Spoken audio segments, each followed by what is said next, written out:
dalam setiap kesempatan Bapak Presiden kita, Bapak Jokowi, selalu mengingatkan, sudah beberapa kali dalam agenda-agenda nasional, beliau selalu mengingatkan sebenarnya ada 8 agenda penting yang dimintakan kita sebagai pemerintah, sebagai masyarakat, sebagai pengusaha, termasuk juga teman-teman TNI Polri, untuk memperhatikan dan menindaklanjuti 8 aspek ini. Tetapi hari ini, khusus yang terkait dengan kegiatan hari ini, dari 8 aspek itu ada 4 yang paling utama dan itu menjadi perhatian dari Presiden Republik Indonesia. Dan sebagai pejabat di bawahnya, sebagai masyarakat, kita berkewajiban untuk menindaklanjuti arahan Presiden itu. Yang pertama yang hari ini kita lakukan adalah penurunan stunting. Stunting ini sangat membahayakan Bapak Ibu sekalian. Stunting ini adalah ketika ada pertumbuhan anak kita yang tidak seimbang antara pertumbuhannya dengan usianya. Banyak kita temukan di tempat kita anak usianya sudah 6 tahun, tapi pertumbuhannya masih seperti anak 2 tahun. Tidak hanya fisiknya, tetapi juga otaknya. Ya. Jadi ini, kalau ini kita biarkan, maka bisa dipastikan bagaimana generasi baru kita. Ya. Bagaimana kita menyongsong Indonesia Emas tahun 2045. Ya.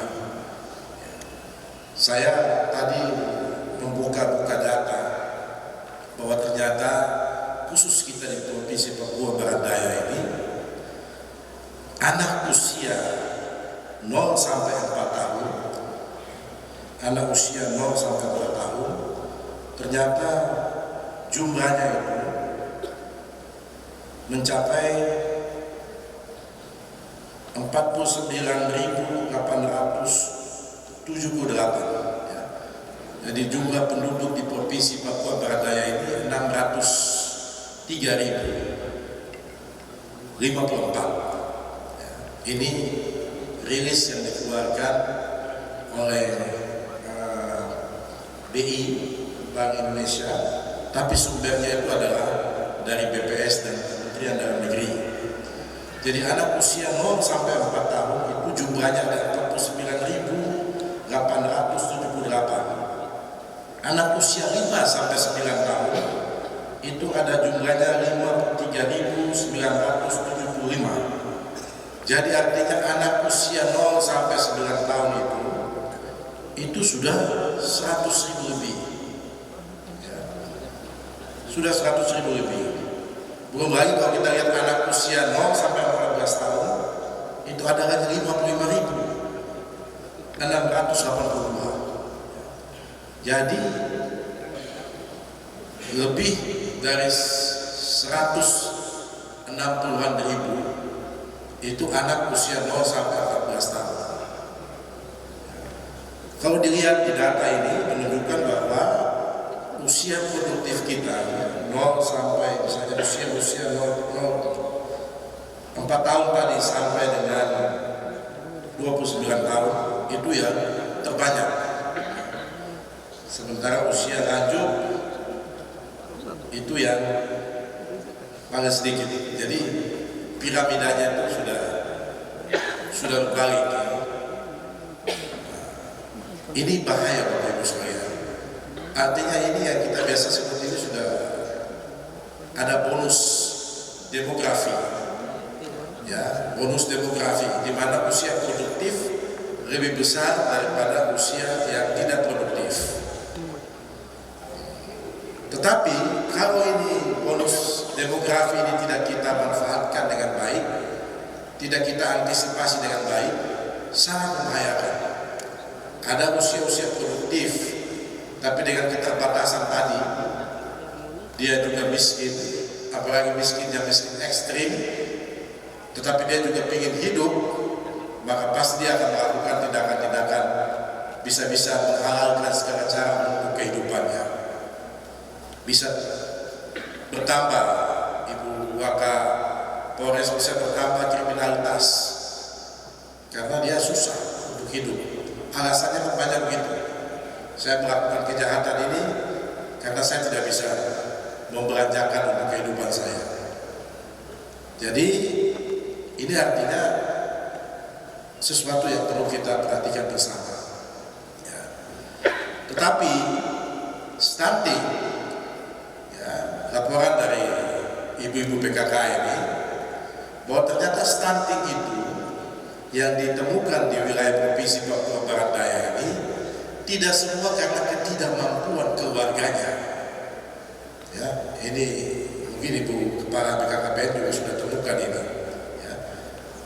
Ada kasus di Provinsi Papua Barat Daya ini, di wilayah kita ini ditemukan bahwa stunting itu tidak selamanya disebabkan karena ketidakmampuan orang tuanya untuk membiayai anaknya.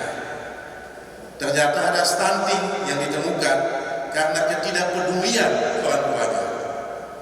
Ya, ini yang kita merinding ini, Bapak Ibu. Kalau ketidakmampuan orang tua, kita bisa menerima itu, ya. Makanya kita bikin tadi anak asuh, bapak asuh, ya, supaya membantu itu. Kita yang diberikan kelebihan berkah ini, kita membantu saudara-saudara kita yang kebetulan tidak sama dengan kita atau berada dalam posisi yang membutuhkan dukungan bantuan kita. Tapi kalau ini yang stuntingnya adalah orang tuanya juga berada, bahkan mungkin lebih hebat dari kita, ini yang butuh penanganan khusus, Bapak Ibu. Dan itu ada di wilayah sini. Saya sudah mendapatkan laporan ini dari Ibu Ketua PKK ini dengan teman-teman di PKK Provinsi, PKK Kota, Kabupaten, sudah menemukan itu. Ada binaannya ibu-ibu ini yang ternyata bapaknya atau orang tuanya itu berada dari aspek finansial. Ini orang sakit ini sebenarnya, ya, orang tuanya lagi sakit jiwanya. Karena kalau dia sehat tidak mungkin dia punya uang, tapi dia tidak bisa menjaga anaknya. Ini namanya ingkar terhadap anugerah yang Tuhan sudah berikan. Ya. Jadi Tuhan sudah berikan kita itu rezeki yang cukup, tapi ternyata kita abaikan keluarga kita abaikan anak kita hanya karena kesibukan kita. Ya. Ini ada, jadi itu perlu strategi khusus lagi untuk kita lakukan. Ya. Jadi artinya kalau yang kita pahami yang namanya tadi bapak bunda asuh ini ya biasanya untuk mengasuh ya memang membutuhkan bantuan kita. Bapak Ibu yang saya hormati, oleh karena itu sejak saya menjabat di Provinsi Papua Barat Daya ini, saya sudah mencanangkan satu program yang akronimnya ini saya sebut dengan Jambu Hidup. Jambu Hidup itu jaminan 1000 hari kehidupan. Ya. Jadi kita komitmen. Pemerintah provinsi, dan saya senang hari ini pemerintah kabupaten, pemerintah kota, semua yang ada di wilayah sini harus punya komitmen yang sama untuk memberikan jaminan 1000 hari kehidupan. Jadi bukan pada saat ketika melahirkan saja, ya, tetapi ketika tadi disampaikan, Pak Bupati tadi sampaikan, ketika baru menikah itu harus diberikan pendidikan pranikah, ya, jangan dikira nikah ini mau enak-enaknya saja. Karena ada dalam pikiran orang-orang kalau nikah itu enak saja begitu. Ya, malam pertama mungkin enak, ya, malam kedua enak, tapi lama-lama sudah mulai ada masalah. tiba-tiba hamil, mulai lagi berpikir bapak ini ada dapat uang atau tidak.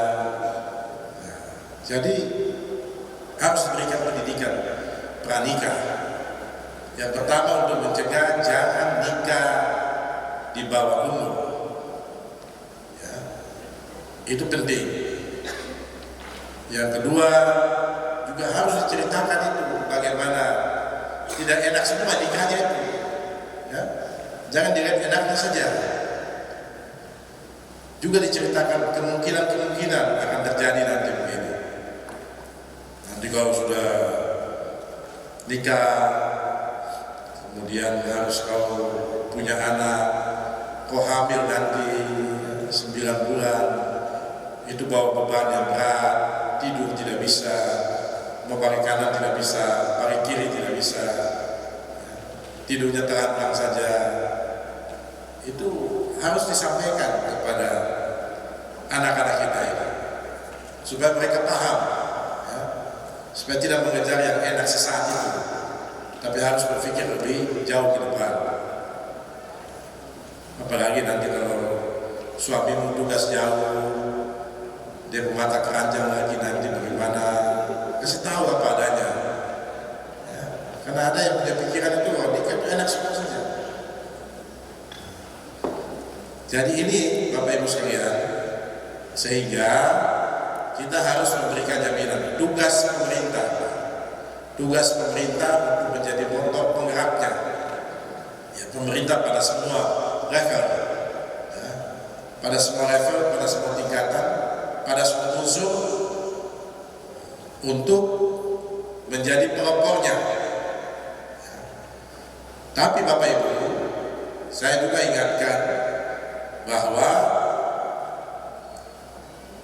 dalam perkembangan pemerintahan terakhir ini, beberapa dasawarsa terakhir ini, kita pernah mendengar mungkin ada yang namanya good governance, ya.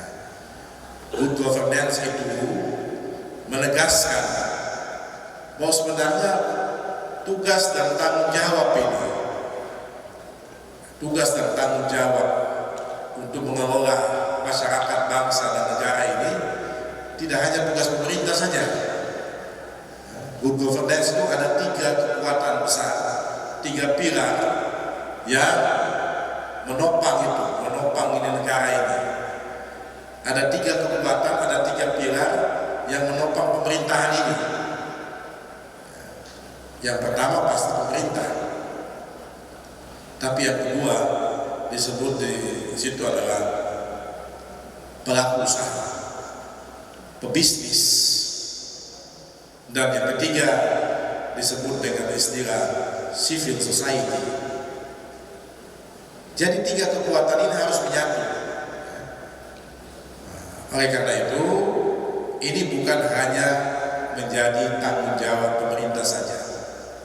Masalah yang kita hadapi di depan mata kita ini tidak semua menjadi tanggung jawab pemerintah, ya, sama ketika kita bicara keamanan, tidak semua menjadi tanggung jawabnya TNI dan Polri. Kita semua punya tanggung jawab untuk jaga keamanan. Ketika kita bicara stunting, tidak semua itu menjadi tanggung jawabnya pemerintah, tapi pelaku usaha juga harus bertanggung jawab. Institusi-institusi masyarakat, tokoh-tokoh masyarakat itu juga harus bertanggung jawab. Jadi jangan semua disalahkan pemerintah. Pelaku usaha juga begitu. Makanya tadi kata kuncinya, mari kita bersinergi, kita berkolaborasi untuk memastikan stunting ini bisa turun dari 23 tadi persen menjadi 19%. Bahkan saya tadi dengan Pak Bupati bilang kalau perlu turun sampai 14 kali 14% gitu, ya. Jangan tanggung-tanggung satu poin saja Pak Bupati. Dan saya yakin ini bisa kita wujudkan kalau kita tadi sinergi, kolaborasi, ya. Kita bersinergi, kerjasama, kita pikul bersama, itu menjadi mudah.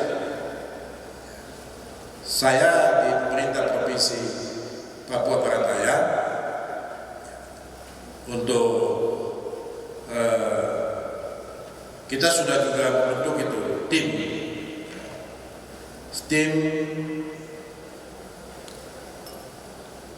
untuk penurunan stunting,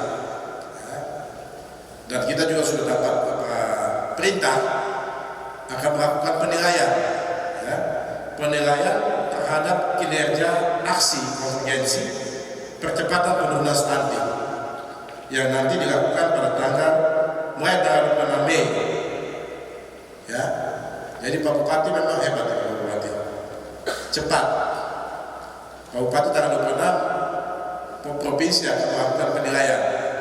Kita dapat perintah dari Jakarta tanggal 26 itu akan melakukan penilaian. Dan hari ini Bupati dia sudah itu, dia sudah bikin komitmen, dia sudah itu. Ya, karena yang lain saya belum lihat, jadi ya, saya belum diundang. Jadi ini memang tulistan. Karena anak-anak sospol itu biasa begitu. Ya, kalau anak-anak sospol biasa trik-triknya itu. Ibu kepala BKKB anak sospol juga. Ya, anak-anak ujian itu sospol biasa begitu, cepat trik-triknya. Nah, dia memanfaatkan momen ini. Ya. Jadi nanti tanggal 26 ada tim yang akan menilai nanti. Nah, kalau hari ini semua komitmen sudah tanda tangan ya. Sudah sampai ke aksi ketiga tadi ya. Nah, itu masih ada waktu beberapa hari ini ada aksi lagi. Bukan tidak mungkin nanti Kabupaten Jayapura menjadi yang terbaik untuk wilayah Provinsi Papua Barat Daya. Tepuk tangan dulu.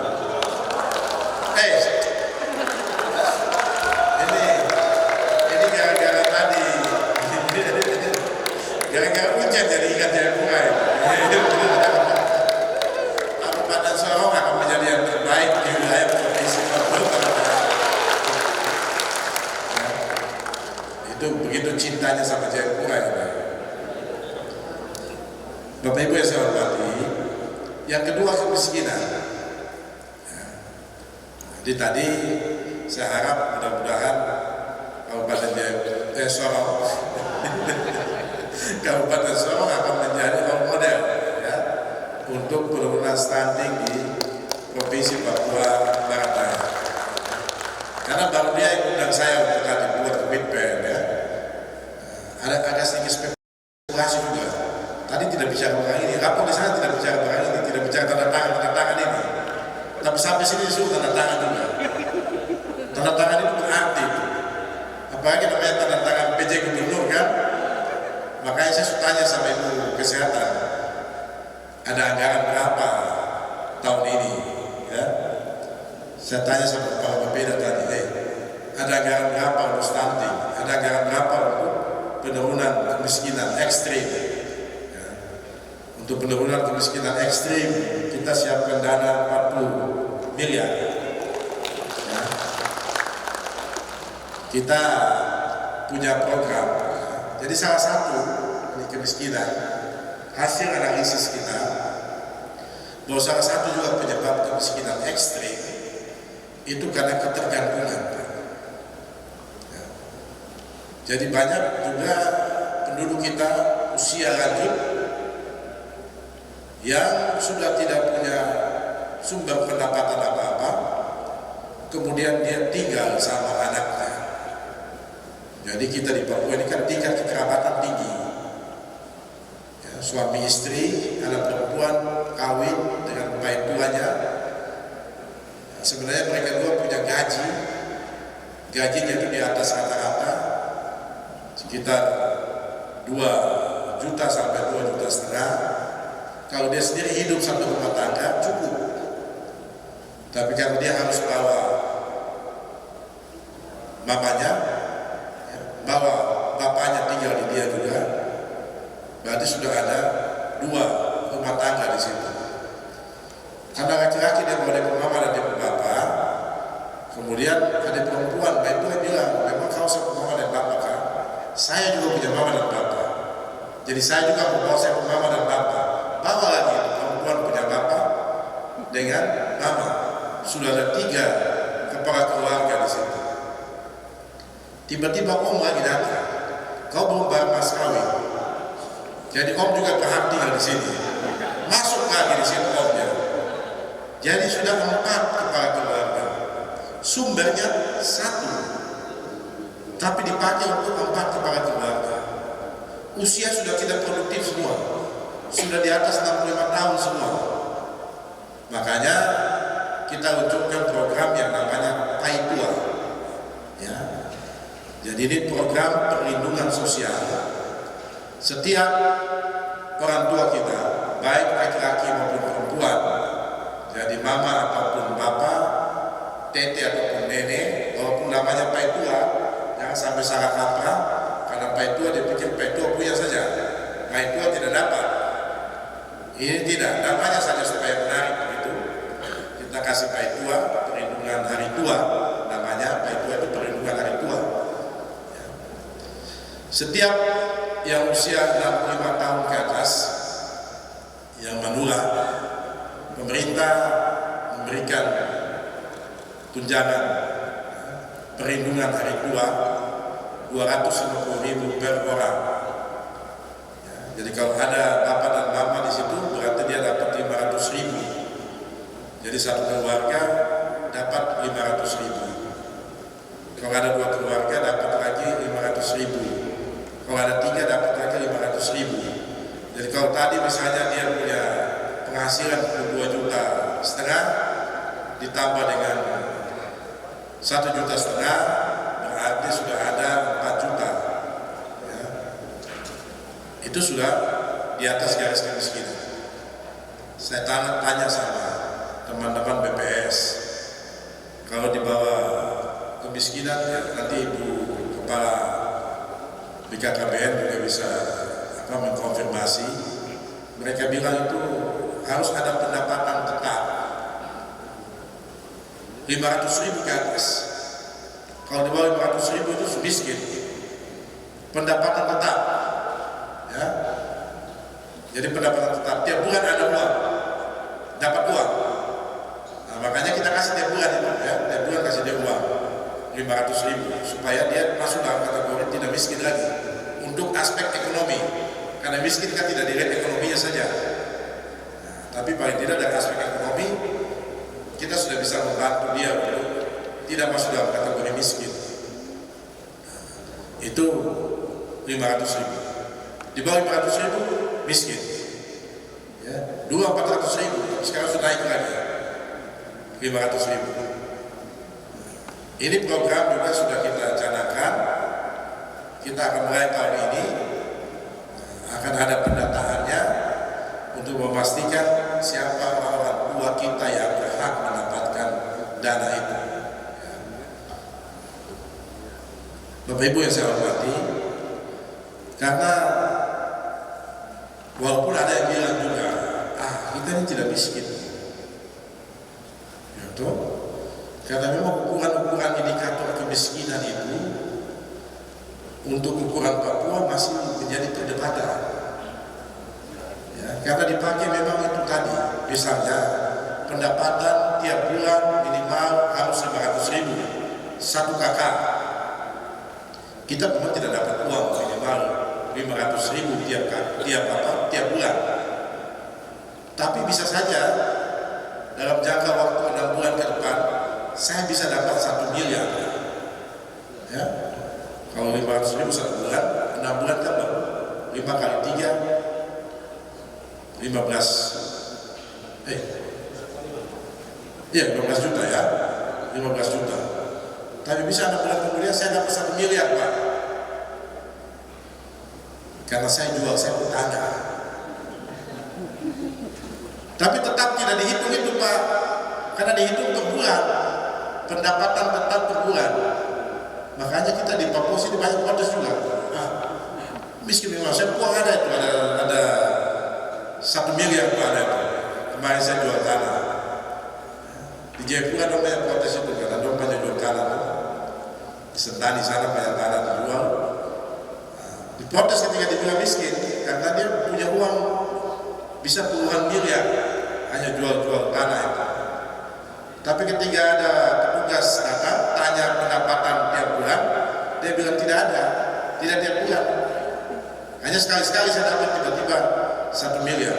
Tidak bisa dibagi dengan berapa bulan, karena hitungannya tiap bulan harus tetap. Namanya pendapatan tetap.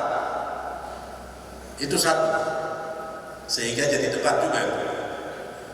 Yang kedua, dari aspek makanan, disebutkan kita harus memenuhi konsumsi kita, kalorinya itu 2100 kalori nasi, beras. Saya tanya banyak kali juga kepada petinggi-petinggi di Jakarta ini, di Bappenas ya, sudah adakah konversi yang 2100 kalori itu kalau kita pakai sagu berapa banyak? Ya, kalau kita pakai ubi berapa banyak? Nah, ternyata belum ada yang secara konsisten mengkorelasikan itu antara 2100 beras itu, 2100 nasi itu dengan kebutuhan kita yang makan sagu, makan ubi. Jadi ketika ditanya makan apa, makan harus 3 kali ya, makan pagi, makan siang, makan malam. Kalau ditanya kau makan berapa kali satu hari, kita jawab 3 misalnya. Makan apa? Saya makan pisang ya, karena di belakang pohon itu ada pisang, ya saya rebus pisang, saya makan. Orang tidak hitung itu pisang itu sebenarnya setara dengan berapa kalori itu nasi itu. Saya makan ubi, siang tadi saya makan ubi, tidak ada juga ukuran yang pas berapa banyak ubi sama dengan 2100 itu. Akhirnya kita miskin juga. Walaupun kita makan juga, kita suka kita kenyang, tapi tetap kita kategori miskin karena dianggap tidak memenuhi 2100 kalori. Jadi ini memang soal, tapi sudah kalau kita debat itu tidak selesai. Tugas kita sekarang bagaimana data-data itu kita perbaiki. Data kemiskinan ekstrim itu. Jadi salah satunya tadi dengan P2 itu. Kemudian yang kedua juga yang penting yang harus kita kembangkan. Saya pergi ke beberapa pasar-pasar mama-mama ini. Ya, ini bagi kita yang dikasih amanah di pemerintahan ini. Saya pergi ke pasar-pasar, baik yang ada di kota Sorong, di Kabupaten Sorong, di Kabupaten Sorong Selatan. Ya. Saya kagum dengan saya punya ketemu mama-mama ini. Ada yang bilang begini, Bapak Gub, kami tidak minta uang, kami minta perbaiki sekali tempat ini. Kami kebun juga ada di belakang itu. Kami bisa pakai untuk biaya kami anak-anak sekolah. Hebat, ya, mama-mama kita ini hebat. Tidak minta uang. Ini gubernur datang ini, tidak minta uang, tidak mau kasih proposal. Di tempat lain ini proposal sebanyak, khusus siapkan memang. Tapi di wilayah sini, saya sangat kagum, saya jujur sampaikan, tidak sama dengan di tempat lain. Kalau di tempat lain itu kan kasih proposal. Subantu juga marah juga, kenapa sedikit begini? Tapi yang di wilayah sini tidak minta uang. Kita minta perbaiki kita di tempat ini supaya orang mau datang belanja di sini. Kami juga bisa nyaman di sini. Kalau hujan kami tidak basah. Ya, kami tidak takut kalau ini bangunan ini dia roboh. Jadi artinya ini juga harus menjadi perhatian kita untuk menumbuhkan ini UMK ini, ya, usaha mikro kecil ini, mama-mama kita. Untuk itu kami di provinsi juga sudah bekerja sama dengan Bank Papua untuk memberikan bantuan. Jadi selama ini mereka itu pakai rentenir, ya. Ada ibu-ibu yang datang dengan buku begitu tiap pagi dia catat kayak pinjam kemarin sekian juta, tiap hari kau bayar sekian, dia catat. Ternyata kalau pinjam 1 juta dalam jangka waktu 1 bulan, dia bayar 1,5 juta. Kalau mau pinjam itu 1 juta, kemudian nanti 2 bulan baru bayar, itu harus bayar 2 juta. Jadi 100%.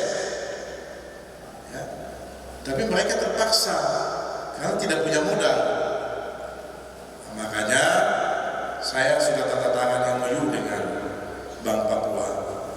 Saya minta Bank Papua untuk memberikan pinjaman lunak 1 sampai 10 juta tanpa bunga pemerintah provinsi yang tanggung.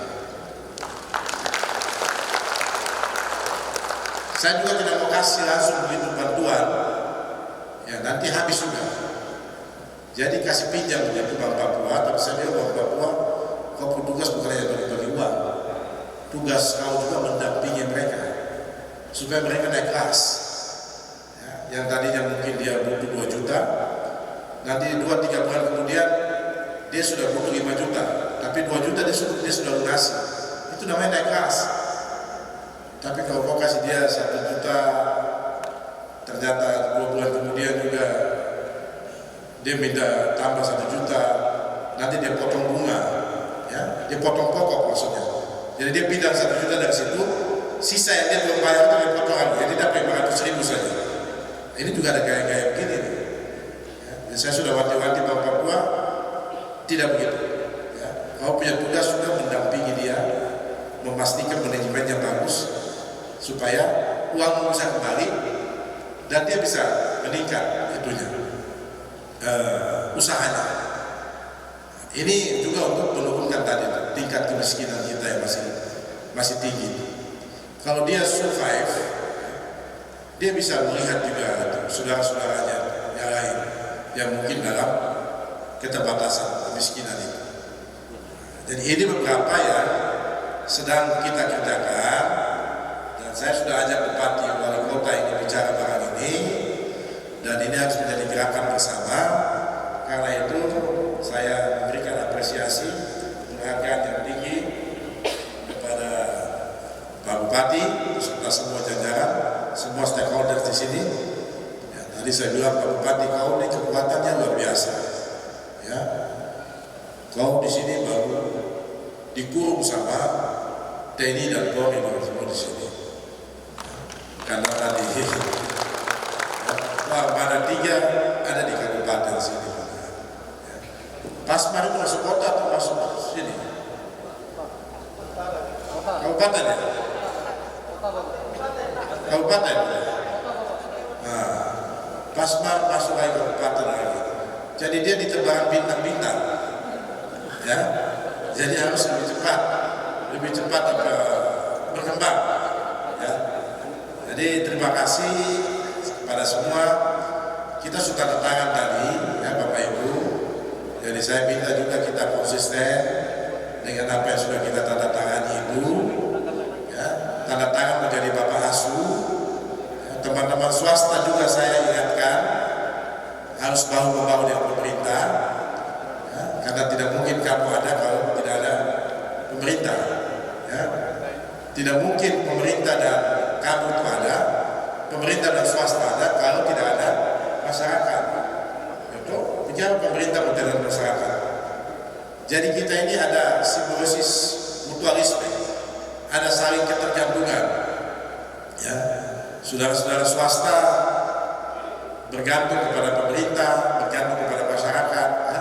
Masyarakat juga begitu, kau juga gantung hidupmu juga ke pemerintah, ke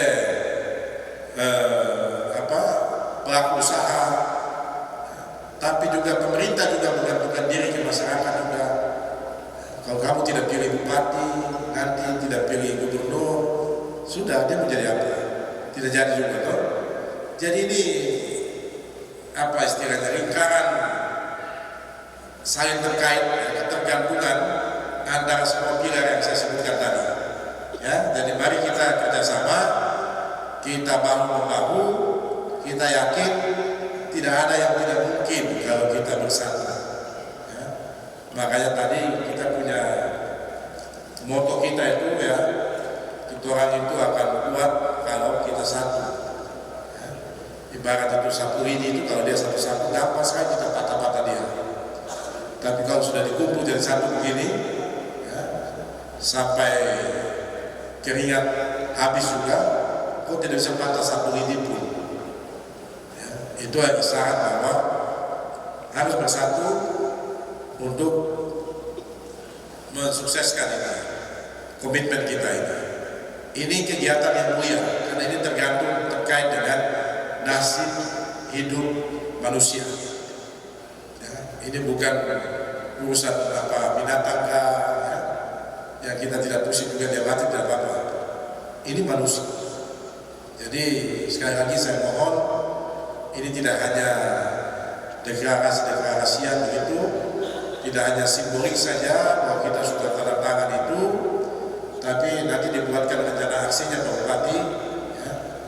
Bulan ini kita bikin apa, bulan depan kita bikin apa, 1 tahun ini kita bikin apa, targetnya apa, kita evaluasi nanti, kemudian nanti kita berikutnya kita susun lagi apa yang mau kita bikin, supaya kita semua bisa kontrol barang itu, saling mengingatkan, supaya apa yang kita harapkan bisa kita wujud nyatakan. Ya. Sekali lagi terima kasih kepada semua pihak yang telah mengambil bagian dalam kesempatan ini. Pak Bupati siap-siap tanggal 26 nanti akan ada tim penilai yang datang akan menilai ini. Mudah-mudahan apa yang dilakukan hari ini membawa berkahnya nanti sesudah tanggal 26 itu. Ya. Tidak ada tempat lagi bagi stunting, ya. Tidak ada tempat bagi kemiskinan ekstrim. Segera kita bersatu untuk menghilangkan dua ini. Ini anggap saja ini seperti setan yang harus kita lawan, ya. Dan kita yakin kita bisa memenangkan pertandingan ini. Ya. Masalah stunting saya kita tidak bisa. Masalah kemiskinan ekstrim kita tidak bisa. Kita harus bisa. Bahkan Presiden telah mengeluarkan Peraturan Presiden Nomor 72 Tahun 2021 tentang percepatan penurunan stunting, yang mana implementasi dari Peraturan Presiden tersebut adalah telah disusunkannya rencana aksi nasional sebagai pedoman dan panduan bagi pemerintah pusat dan daerah dalam melaksanakan program percepatan penurunan stunting. Karena stunting ini termasuk urusan kesehatan yang sangat esensial dan berdampak jangka panjang bagi generasi masa depan anak-anak kita dan juga tentunya bagi daerah kita. Maka untuk penanganan juga perlu harus melibatkan banyak pihak dan banyak aspek secara berkelanjutan, seperti aspek kesehatan, aspek keluarga, aspek perilaku. Artinya intervensi terhadap percepatan penurunan stunting perlu dilakukan dengan intervensi spesifik terpadu dari semua stakeholder yang ada di daerah ini. Berkomitmen terus di dalam menyusun strategi kebijakan dalam rangka penanganan stunting, tapi juga inflasi daerah, penanganan kemiskinan ekstrim dan kemiskinan daerah, tapi juga inflasi, tapi juga dalam rangka strategi percepatan investasi di Kabupaten Sorong. Pada tahun ini, tahun 2023, intervensi kebijakan, program dan anggaran melalui kurang lebih 9 OPD yang merupakan OPD yang secara teknis, secara langsung dalam intervensi program penanganan stunting di Kabupaten Sorong. Di 9 OPD ini dengan alokasi anggaran kurang lebih 12 miliar. Komitmen dari pemerintah daerah Kabupaten Sorong dalam rangka penanganan penurunan stunting di Kabupaten Sorong. Yang kedua, pemerintah Kabupaten Sorong juga kita telah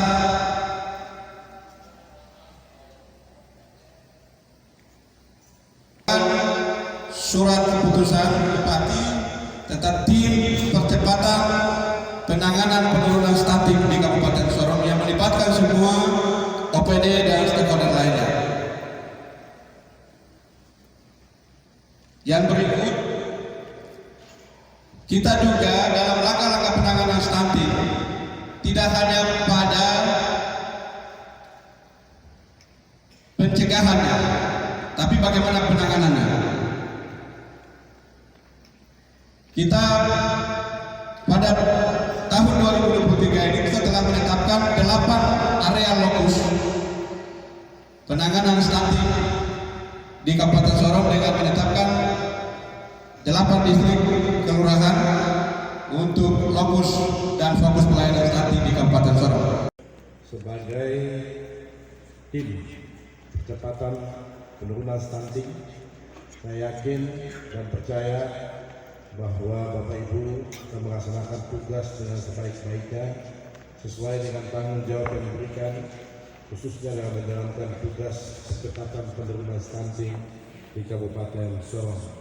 Rembuk stunting di saat ini dihadiri oleh kurang lebih 200 peserta, dan dalam kegiatan rembuk stunting di saat ini juga sekaligus dilaksanakan pengukuhan Bapak asuh dan Bunda asuh kepada anak-anak stunting di Kabupaten Sorong.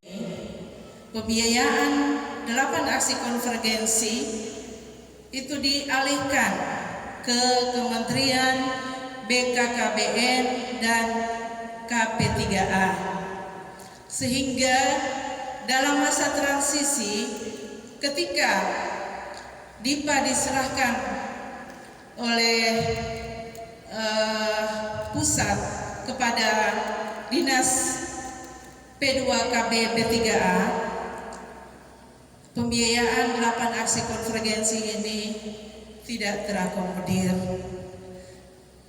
Tetapi atas dukungan Pak PJ Bupati, pembiayaan 8 aksi konvergensi ini dialokasikan dalam APBD Kabupaten Sorong tahun 2023. Saya berharap ini akan menjadi awal yang baik untuk kemudian ditindaklanjuti oleh semua kabupaten kota yang ada di wilayah provinsi Papua Barat Daya sebagai upaya kita untuk memberikan hak kepada anak cucu kita.